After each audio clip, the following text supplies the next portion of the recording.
Iglesia Cristiana La Familia presenta un mensaje a la luz de la palabra. Con el pastor Bernardo Ríos. A continuación.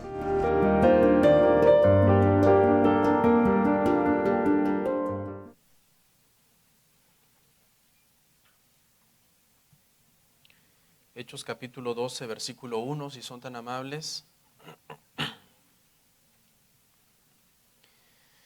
Vamos a estar en pie.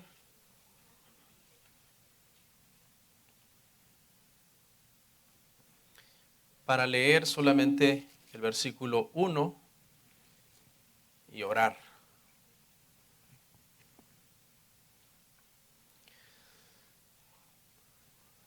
Dicen las Escrituras así, hermanos. En aquel mismo tiempo, el rey Herodes echó mano a algunos de la iglesia para maltratarles. Oramos. Señor, te damos gracias por este día tan especial. Gracias por permitirnos, Señor, estar aquí hoy. Reunidos para adorarte, para deleitarnos en tu palabra. Señor, solo a tu nombre damos la gloria. Que este tiempo sea de bendición, que podamos ser edificados, consolados, Señor, exhortados por medio de este sermón, que con tu ayuda, con tu gracia, con tu favor, en primer lugar hemos preparado y que ahora nos disponemos, Señor, para exponer. La gloria sea para ti, Señor, en todo momento. Tu pueblo sea edificado, Padre, a través de tu palabra. Te ruego y te pido todo esto en el nombre precioso de Jesús. Amén. Amén. Pueden sentarse, hermanos.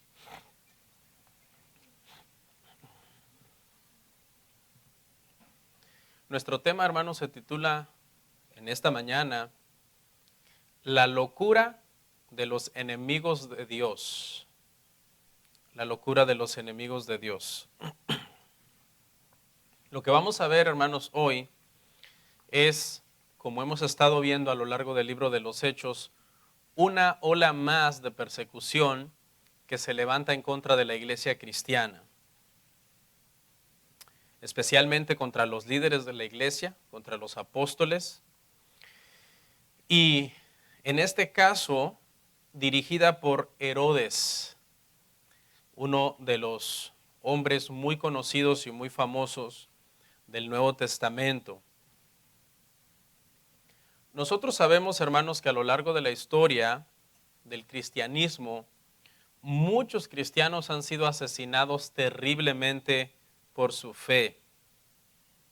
Pero también hemos aprendido que a lo largo de la historia, Dios siempre ha guardado un grupo de personas, un remanente de personas, a través de los cuales el Señor sigue haciendo su obra.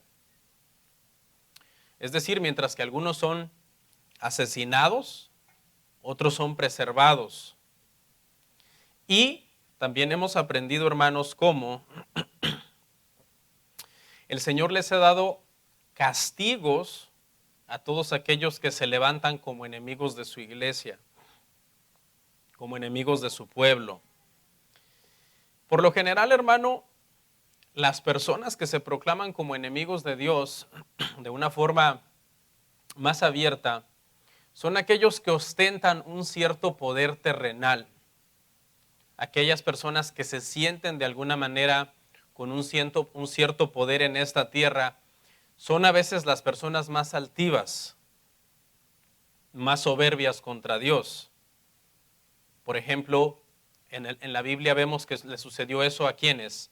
A faraones, a reyes, en este caso como Herodes, que era un rey, a gobernadores, a personas que tenían un rango de importancia y que creían que porque tenían un poder en la tierra, se les ocurrió que se podían poner contra Dios. Sin embargo, el Salmo 2, verso 4, dice, hermano, que cuando los enemigos de Dios o las naciones se levantan para luchar contra Dios, pelear contra Él, el que está en los cielos dice que se ríe. ¿Se imagina? Cuando las naciones dice que se levantan contra Dios, Dios en el cielo se ríe. Porque ¿qué le puede hacer el hombre a Dios, hermano? Nada. No hay ningún ser humano que pueda contra Dios. Cuando hablamos de los enemigos de Dios, hermanos, hay ejemplos clásicos que no podemos pasar por alto. Por ejemplo, el faraón egipcio. En los tiempos de José, tras la muerte de José, dice que se levantó un nuevo faraón que no conoció a José y que esclavizó al pueblo de Israel. Este hombre fue malo, hermano. Para los tiempos de Moisés, mandaba matar a todos los varones nacidos de las mujeres hebreas.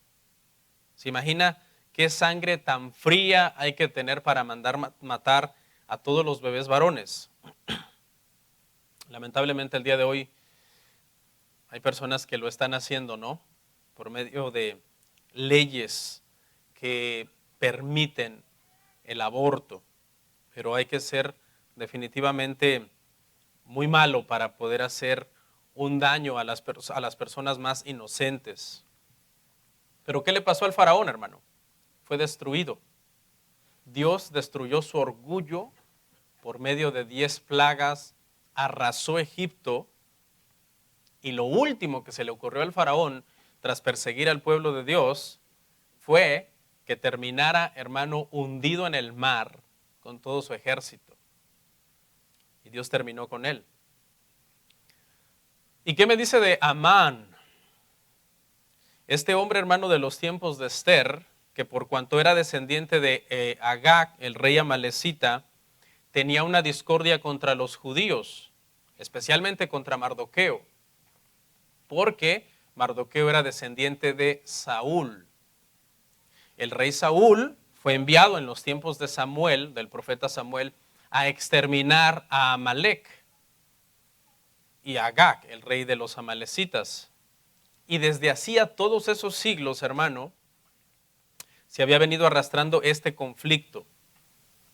Y ahora Amán, por esta rencilla antigua contra los descendientes de Saúl, quiere destruir, hermano, a los judíos.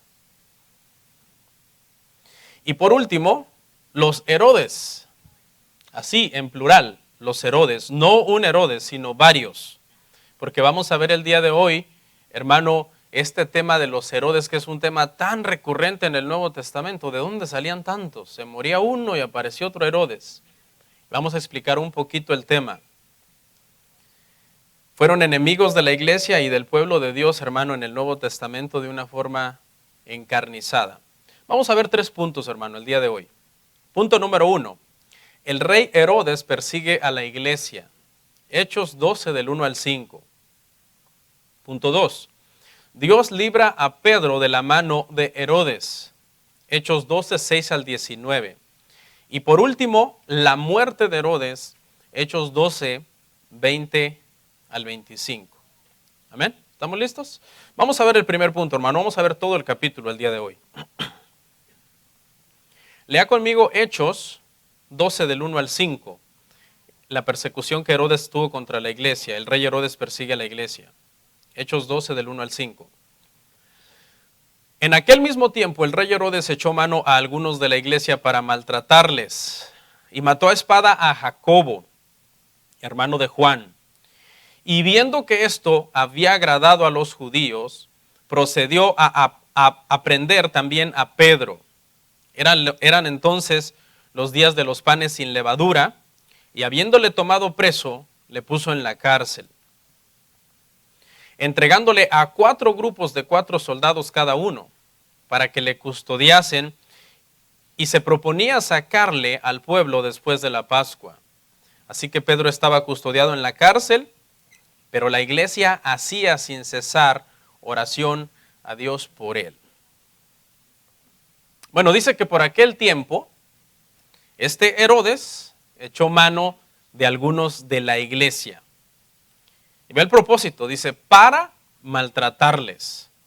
Esta familia, hermano, la familia de los Herodes, se destaca en el Nuevo Testamento, hermano, por su odio contra el cristianismo. El primer Herodes que aparece en escena cuando usted comienza a leer el Nuevo Testamento es Herodes el Grande. Ese es el primero, es el patriarca de todos los Herodes. Ese Herodes, hermanos, es el que se menciona en Mateo 2. Es el Herodes que recibió a los magos, aquellos magos que venían de Oriente porque habían visto la estrella del nacimiento de Jesucristo. Es el Herodes que mandó matar, hermano, también a todos los bebés, tratando de eliminar a Cristo. Y este tema resulta un poco confuso porque este Herodes, hermano, tuvo muchos hijos. Se casó 10 veces y tuvo muchos hijos. Entonces, algunas veces los Herodes que se mencionan eran hermanos que estaban al mismo tiempo gobernando en diferentes regiones porque se había dividido Judea por tetrarquías. Tetra quiere decir 4, es decir, en 4 regiones. Y de repente había 2, 3 Herodes al mismo tiempo gobernando. En otras oportunidades eran medios hermanos, porque acuérdese que este hombre tuvo 10 mujeres. En Lucas 3:1 se menciona a 2 Herodes al mismo tiempo, que eran hermanos y que estaban gobernando en diferente región. Se les llama ahí tetrarcas.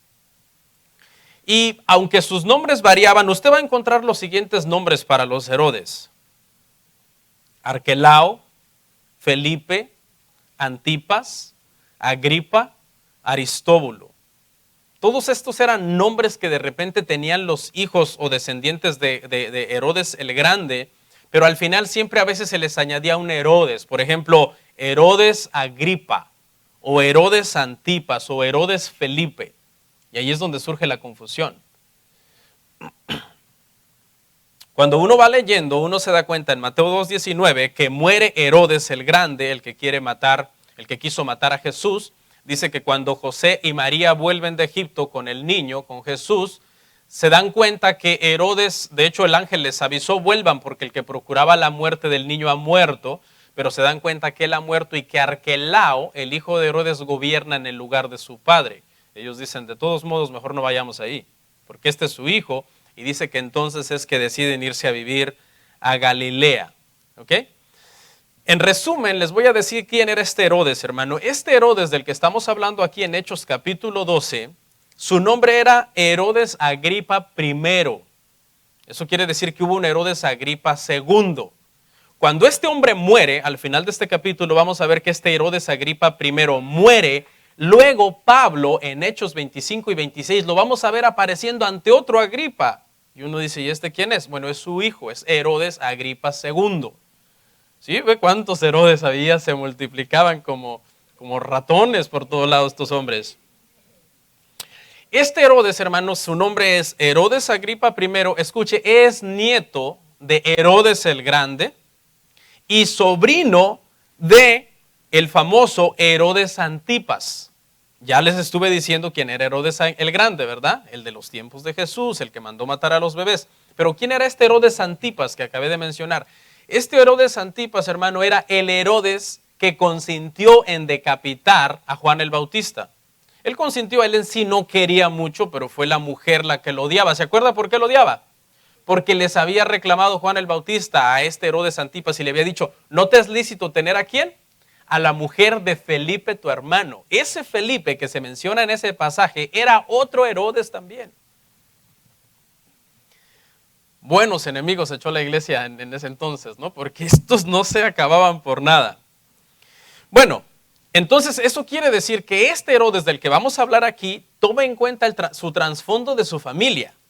Una característica ha tenido su familia desde su abuelo Herodes el Grande hasta su tío Herodes Antipas, que mandó matar a Juan el Bautista. Era una familia que se caracterizaba por ser enemigos de la iglesia, enemigos del cristianismo, y ese era de cierta forma el perfil de este Herodes del que estamos hablando aquí también. ¿Qué hizo? Dice que echó mano de algunos de la iglesia para maltratarlos, y lo que nos dice aquí el pasaje es que lo primero que hizo fue que mandó matar a Jacobo, hermano de Juan. Este es el apóstol, hermano, Jacobo, hermano de Juan, el apóstol, el discípulo amado. Fue el primer mártir de los apóstoles, no el primer mártir de la iglesia, porque ese fue ¿quién?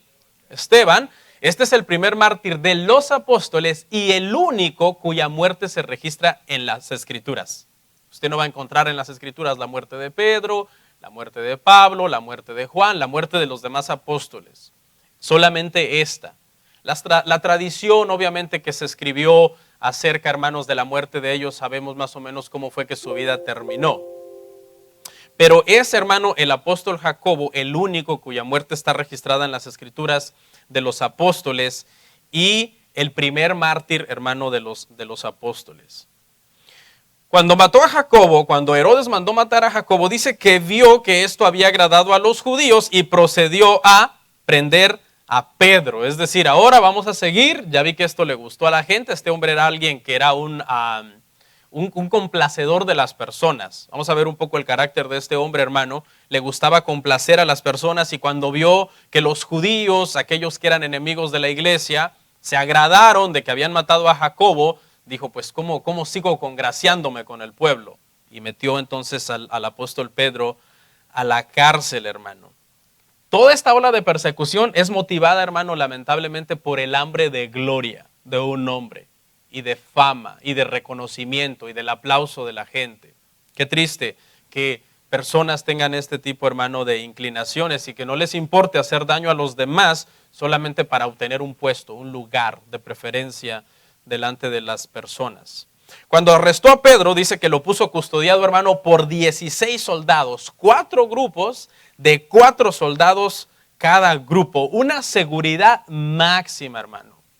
¿Por qué? Porque si usted se acuerda, en Hechos 5:19 vimos que un ángel sacó a Pedro de la cárcel.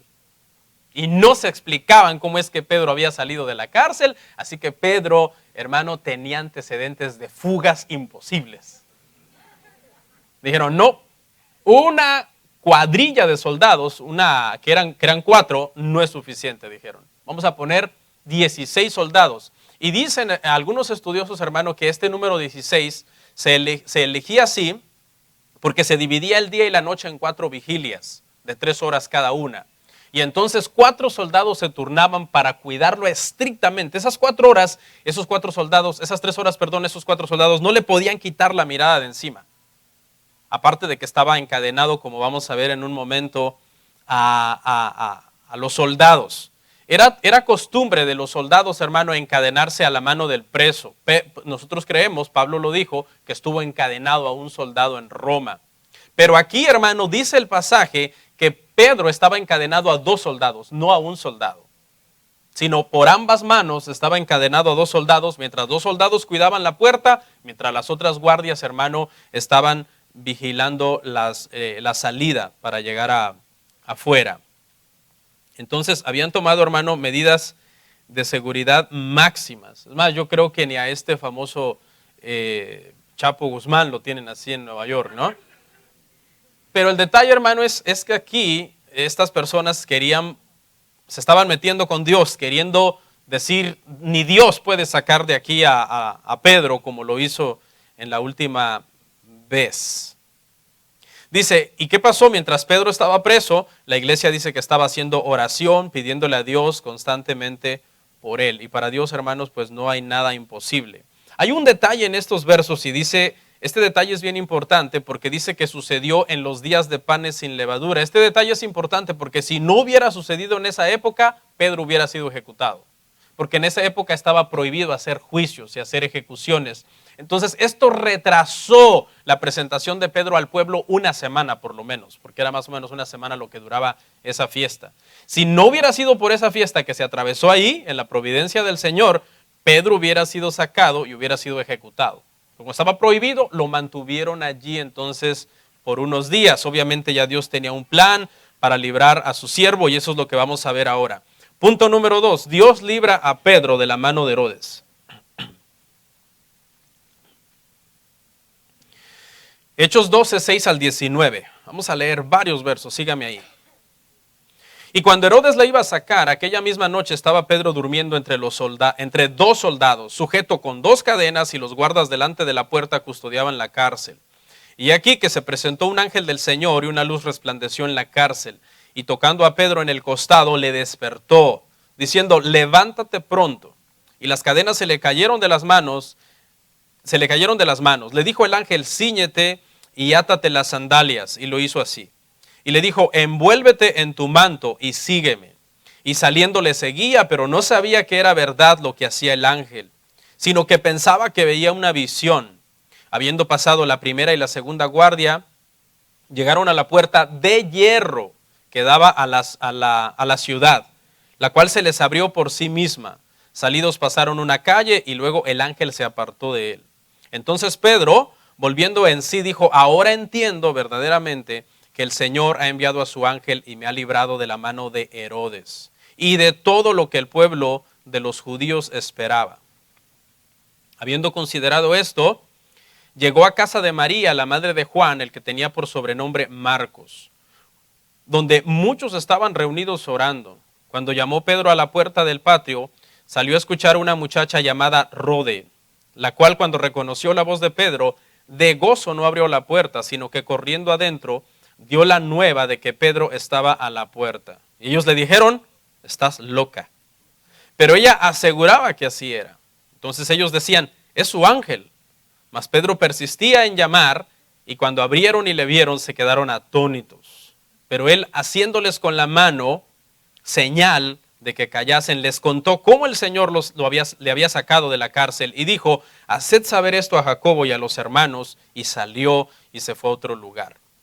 Luego que fue de día, hubo no poco alboroto entre los soldados sobre qué había sido de Pedro. Mas Herodes, habiéndole buscado sin hallarle, después de interrogar a los guardas, ordenó llevarlos a la muerte.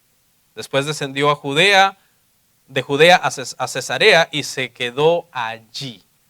Que es un poco largo, son varios versos. Vamos a analizar algunos que son los que nos van guiando en esta historia, hermano.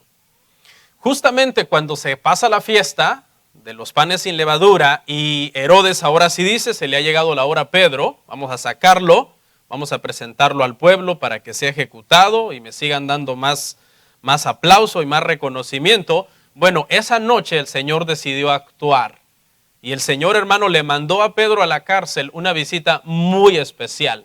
Un ángel del Señor fue a visitar a Pedro. Y Pedro, hermanos, a pesar de que la situación anímica era bien complicado, vemos a Pedro durmiendo, hermano, como un baby ahí en ese lugar. La situación era mala. Estaba de luto por la muerte, hermano, de Jacobo, su consiervo en el ministerio. Estaba preso. Imagínense, encadenado a dos soldados, hermano. Qué incómodo. Por eso dice que estaba durmiendo en medio de dos soldados, porque estaba encadenado a ellos en una fría cárcel, hermano, esperando ser sacado para ser ejecutado. La imagen, hermano, era bastante desconsoladora, pero sin embargo Pedro dice que estaba profundamente dormido. Es más, ni se enteró que el ángel llegó, si no es porque el ángel lo despierta. El ángel tuvo que sacudir a Pedro y despertarlo, porque estaba Pedro, hermanos, descansando. Estaba hasta adentro, hermano. Había que pasar varias guardias para poder salir a la puerta, y antes de salir de la puerta esta puerta era de hierro, dice aquí. No era una puerta sencilla o fácil de franquear, sino que tenía que abrirse de una forma milagrosa para poder salir, hermanos. La pregunta que yo tengo aquí, hermanos, para nosotros en estos tiempos de tanto caos que vivimos, hermanos, es: ¿cómo hacía esta gente para tener tanta paz en medio de sus dificultades? ¿Cuántos de ustedes, hermano, están pasando por alguna dificultad en su vida? Todos estamos pasando por dificultades en nuestra vida, desafíos, retos, enfermedades algunas veces, situaciones. Y vemos, hermano, a las personas, a los cristianos del siglo I, con aquella paz, con aquella confianza en Dios, serenos, tranquilos. Y sabe una de las cosas, hermano, de dónde venía la paz de esta gente: de su comunión diaria con Dios. Esas personas tenían una comunión real con Dios. Uno de los problemas de los cristianos hoy día, hermano, es que son cristianos nominales muchos. Es decir, solo de nombre. pero no hay realmente, hermano, una vida de comunión con Dios a solas, en intimidad con Dios. Son contados los cristianos, hermano, yo creo con los dedos de una mano, que de verdad toman el cristianismo en serio y en casa leen las escrituras con sus hijos. Oran, hermano, hay un devocional, hay un temor, siempre están haciendo toda su vida y las decisiones en su familia en base a qué dice Dios en su palabra. ¿Está esto permitido por la palabra? ¿Está prohibido? ¿O debo hacerlo? ¿Lo puedo hacer de libre conciencia, de limpia conciencia o no? Y ese es uno de los problemas, hermano, que tenemos el día de hoy. He estado estudiando un poco acerca, hermanos, de la ansiedad. Hermano, vivimos la peor época en la historia de la humanidad en los temas de la ansiedad. Mucha gente, hermano, no tiene paz. Están ansiosos, están preocupados, están estresados. La semana pasada apenas nos compartían de un jovencito de 22 años que murió de un infarto. Hoy por la mañana otro hermano me comentaba de otra persona, 42 años, que murió de un infarto, y otra persona de 36 años que murió de un infarto. Gente joven, hermano. Pero ¿sabe por qué mucha gente está así tan desesperada, tan angustiada, tan ansiosa, tan infeliz, tan inconforme? Porque no hay comunión con Dios. No hay comunión con Dios, hermano. Pedro mismo dijo en su epístola, primera de Pedro 5:7, Pedro, que está tranquilo en la cárcel durmiendo, nos dice a nosotros: echad toda vuestra ansiedad sobre el Señor. Ya palabra sobre quiere decir agarrar algo y ponerlo en los hombros de Cristo, hermano. Dice el apóstol Pedro, cuando sale de la cárcel, hermano, y realiza por fin que realmente está libre, porque al principio creyó que era una visión, era tan extraordinario lo que estaba pasando, imagínense, que se cayeron las cadenas de sus manos, se cayeron, las cadenas que lo tenían atado a otros soldados, que pasaran por las guardias sin que las guardias se dieran cuenta, que al llegar a la puerta de hierro se abriera sola. Pedro dijo: esto no es real, esto es un sueño, alguien pellizqueme, ángel, pellizcame. Pero cuando por fin se vio fuera, realizó de que realmente esto estaba sucediendo. Todo lo que había pasado era realmente muy milagroso. Y entonces dice que se dirige, hermanos, a la casa de María, la que era madre de Juan, el que tenía por sobrenombre Marcos, y cuando llega ahí, él les cuenta y él les dice: el Señor ha enviado a su ángel y me ha librado de la mano de Herodes. Esta familia, hermano, no era cualquier familia. Dicen los estudiosos que tenían una casa grande, que eso posiblemente es indicación de que estaban acomodados económicamente, donde podían albergar a muchos hermanos. Notemos lo que estaban haciendo los hermanos. Dice que estaban orando, hermanos, por el apóstol Pedro, que estaba preso. Y de hecho, hermano, humanamente resultaba tan difícil creer que Pedro saliera de esa, que cuando Rode fue a abrir la puerta y oyó la voz de Pedro, dijo: no puede ser, ¿cómo va a ser Pedro? Y se va, hermano, a decirle a los demás, pero no es la única sorprendida, porque los demás, cuando ella les dice: Pedro está allá a la puerta, ellos: no, tú estás loca, lo primero. ¿Sí? O sea, a pesar de que eran gente de fe, hermano, y a pesar de que eran gente de oración, ¿verdad? Vemos cómo les resultaba bastante difícil creer lo que había hecho el Señor, pero no hay nada imposible para Dios, hermanos. Cuando le abrieron, dice, hermano, que se quedaron atónitos, y entonces él les contó todo lo que había sucedido y se fue, dice, a otro lado. Obviamente el Señor lo había liberado, y no en miedo, pero sí en prudencia, el apóstol Pedro buscó un lugar, hermanos, donde irse a cuidar, ¿no? Dice: hagan saber todo esto a Jacobo. Este no es Jacobo el que ha muerto a espada en los primeros versos, obviamente. Este Jacobo es el medio hermano del Señor. Recordemos que los medios hermanos de Cristo, de acuerdo a Juan 7:5, no creyeron en el Señor cuando el Señor estaba vivo, sino que creyeron después cuando el Señor resucitó. Y ahora vemos aquí a Jacobo, el medio hermano del Señor, ser un hombre de mucha importancia, una de las columnas de la iglesia del siglo I. Y el apóstol Pedro dice: infórmenle a Jacobo lo que está pasando. Dice: se hizo un gran alboroto entre los soldados por lo que había pasado. Aquí la Biblia no dice exactamente qué pasó con los soldados. Posiblemente hayan caído en un sueño profundo, cuando vino el ángel y la cárcel se llenó de luz, resplandecía, porque al final, cuando ellos reaccionaron y comenzaron a buscar a Pedro, ¿dónde está Pedro?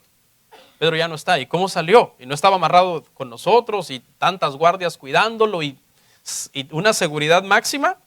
Lo buscaron y había una ley, hermano.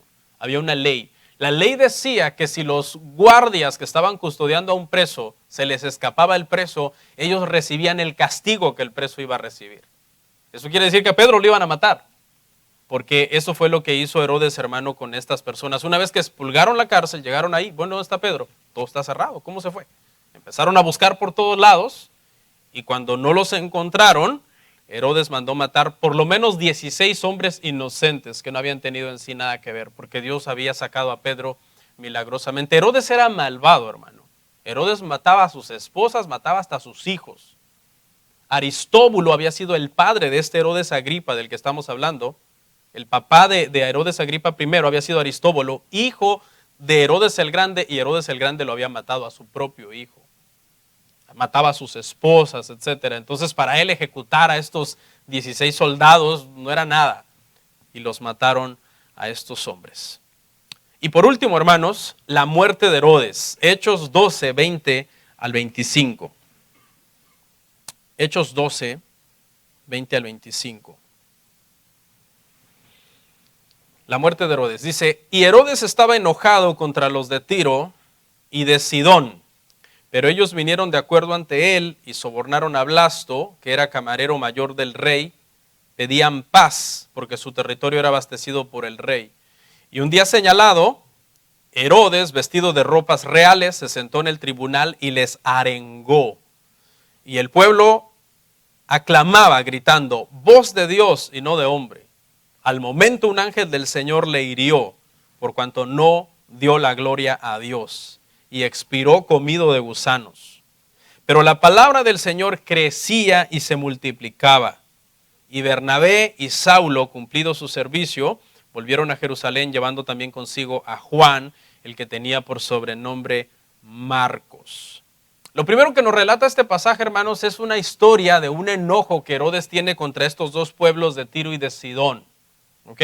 Estos son dos pueblos que recibían abastecimiento desde Palestina, del rey Herodes, y tras enojarse a ver ahí un disturbio entre ellos, ellos comienzan a temer entonces que van a haber como graves consecuencias financieras dentro de su pueblo. Si los puertos son cerrados, si deja de fluir la mercancía para allá, negocios iban a cerrar, etcétera, y el rey Herodes está enojado con ellos. Y ellos buscan una forma de acercarse a Herodes. Herodes tiene un camarero que se llama Blasto, que era un allegado, una persona que le servía al rey, y por medio de él dice que lo sobornan, le dan dinero para que este hombre sea como un mediador.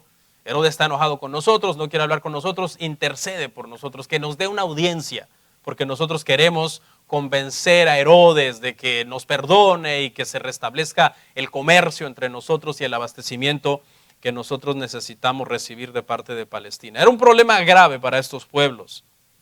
¿Ok? Y esto es, hermano, este es el contexto de la historia para que entendamos esta reunión donde Herodes asiste a una reunión y es asesinado por un ángel del Señor. Porque lo que vamos a ver aquí es que una vez que se consigue esta audiencia, hermano, pública, dice que hubo un día que se señaló en que Herodes tenía que presentarse para hablar con esta gente, y aquí fue donde vino el pecado, hermano, de Herodes. De por sí ya estaba pecando contra la iglesia, pero esta fue la gota que derramó el vaso. Porque dice, hermano, que se vistió con ropas reales y dice que les arengaba en el tribunal. Y esto describe una actitud llena de soberbia, como de alguien que se cree Dios, como de alguien que se cree inmortal, que nadie le puede hacer nada. Su discurso, se utiliza para su discurso la palabra arengar, que ni siquiera es de que les habló, sino que se subió con aquella pompa, aquella gala, aquellas ropas y comenzó como a hacer enardecer los ánimos del pueblo, como tratando de lucirse delante de las personas. Josefo escribió un poco acerca de esto, de este suceso, y dice que en esa ocasión Herodes se puso una ropa plateada que reflejaba la luz del sol y que lo hacía entonces que donde él se parara, él brillaba. Y estas personas, como necesitaban un favor de Herodes, comenzaron, hermano, a adularlo. Ni siquiera era un elogio sincero, sino que comenzaron a decir voz de Dios y no de hombres. Es decir, lo estaban llamando Dios. Y Herodes era conocedor de la ley. Herodes debió de haber parado esa blasfemia y de haber dicho, no, ustedes están mal, solo hay un Dios, yo no soy un Dios. Pero el pueblo comenzó a insinuar que es como si él fuera un Dios, y dice que su pecado fue, pues, quedarse la gloria a él. Y decir, sí, yo soy. Y por no darle la gloria al Señor, entonces dice que un ángel del Señor, hermanos, lo hirió en ese momento donde él estaba hablando. Un ángel del Señor liberó a Pedro de la cárcel, un ángel del Señor cuidó a su siervo, y un ángel del Señor trajo juicio sobre los enemigos de la iglesia también. Y dice que murió, hermano, comido de gusanos. Imagínese esa escena. ¿Ok? Una escena, hermano, terrible. La explicación médica, algunos médicos han tratado de explicar cómo es esto posible para que alguien muera comido de gusanos. Y algunos han dicho que en esas regiones de Palestina en aquel entonces era muy común una bacteria, una especie de culebrilla que producía quistes en el cuerpo de las personas. Eran como bacterias producto del ganado, y como había mucho ganado en esas áreas, es posible entonces, dicen ellos, que lo que Herodes tenía era un quiste. Tenía un quiste producido por una especie de solitaria o culebrilla o gusanos, que en ese justo momento, cuando él se llenó de orgullo y no le dio la gloria a Dios, el ángel del Señor hirió ese quiste, produciendo que le explotara ese quiste. En lugar de que le sanara en un futuro, que tenía ese problema ya interno en su cuerpo, se provocó que le explotara entonces y muriera entonces, dice, hermanos, comido de gusanos. Qué trágico, ¿verdad? Qué muerte tan trágica, porque este hombre, después de ser alguien que estaba ahí gloriándose y vestido como el sol y que lo llaman un dios, ahora no es más que un muerto, un cadáver lleno de gusanos, una muerte ignomiosa, una muerte vergonzosa. Eso es lo que le pasa a los que se quieren poner contra Dios. ¿Sí? Aquellos que se rebelan contra Dios, que se levantan contra Dios. Toda persona, hermano, que se ponga contra Dios, contra su pueblo, que pretenda dañar la iglesia, destruir hermano, al pueblo del Señor, no les va a ir nada bien, hermano. Mientras Herodes, hermano, murió apestado y lleno de gusanos por allá, mire lo que dice ahí el pasaje. La iglesia crecía y se multiplicaba. La iglesia que Herodes quería detener. A los líderes cristianos que Herodes estaba atacando, precisamente por quererse congraciar con el pueblo, a la iglesia nadie la puede destruir. Ni el Hades, ni el infierno, dijo el Señor Jesucristo, ni las puertas del Hades prevalecerán contra mi iglesia. Somos privilegiados de pertenecer al pueblo del Señor, hermanos. Él murió, ¿ok? La iglesia continúa. La iglesia no puede ser destruida, hermano. Grandes filósofos, pensadores, ateos, enemigos de la iglesia, hermano, varios hombres a lo largo de la historia han dicho cosas que se les ha revertido completamente. Por ejemplo, ¿quién fue el que dijo Dios está muerto? Nietzsche fue, ¿no? Friedrich Nietzsche dijo Dios está muerto. ¿Y dónde está Nietzsche? Muerto. ¿Y dónde está Dios? Vivo. ¿Vivo por cuánto tiempo? Por toda la eternidad. Otro hombre, que ahorita su nombre escapa a mi memoria, dijo en su momento que un día la Biblia iba a desaparecer. Dijo, porque es un libro antiguo que ya no sirve. Él murió y su casa donde él vivía se volvió una imprenta de Biblias. Y la Biblia sigue. Y hay gente también que ha dicho, la iglesia desaparecerá. Y ellos han desaparecido. Y la iglesia no desaparece. La iglesia va, hermano, de gloria en gloria y de victoria en victoria en Cristo Jesús. Somos privilegiados de estar en el cuerpo de Cristo, hermano. Así que anímese. Los miro así como que el flu les ha pegado duro, pero tranquilos, hermanos. No pasa nada, ¿no? Otros, hermano, que se han atrevido a levantarse contra Dios. Hay historias, hermano, de gente que se ha vuelto loca. Otros se han suicidado. Otros se han vuelto adictos, hermano, a drogas, a alcohol, por levantarse, hermanos, en contra del Señor y en contra de su iglesia. Dice que la iglesia crecía y se multiplicaba. Y ese es el destino, hermano, de los enemigos de Dios, pero el destino del pueblo de Dios es, hermano, la protección del Señor. el cuidado del Señor para nuestras vidas. Pero les animo entonces, hermano, verdaderamente a tener una vida de comunión real con el Señor. Mire, ya estamos aquí, estamos adorando, hemos escuchado la palabra del Señor, nos vamos de acá, pero seguimos siendo cristianos, hermano. Que cuando venimos a la iglesia, lo único que venimos es a seguir practicando nuestro cristianismo.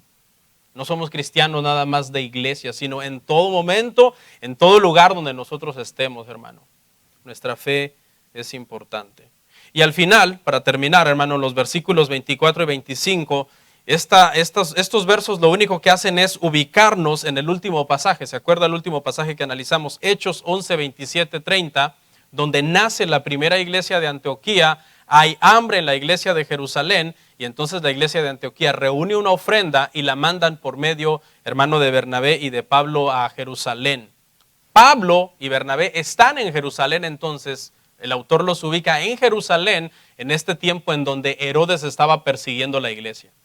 Pero una vez que muere Herodes, hermano, y la iglesia sigue creciendo, sigue multiplicándose, entonces ellos regresan a donde ellos estaban en Antioquía y se llevan a Juan Marcos, que era un sobrino de Bernabé y por el cual, por cierto, después tuvieron una diferencia, ¿no? Porque una cuestión de un viaje y Marcos había abandonado una misión anterior y no se pusieron de acuerdo. Bernabé se lo quería llevar, Pablo dijo no podemos confiar tanto en él, mira lo que hizo, y se fueron por diferentes lugares. Y este Juan Marcos entonces, hermano, viene a ser un personaje importante dentro del cristianismo.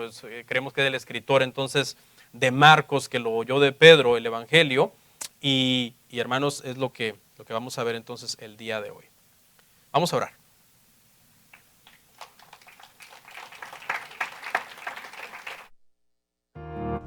Comparte, suscríbete, dale like. Gracias por tu sintonía. Hasta la próxima. Bendiciones.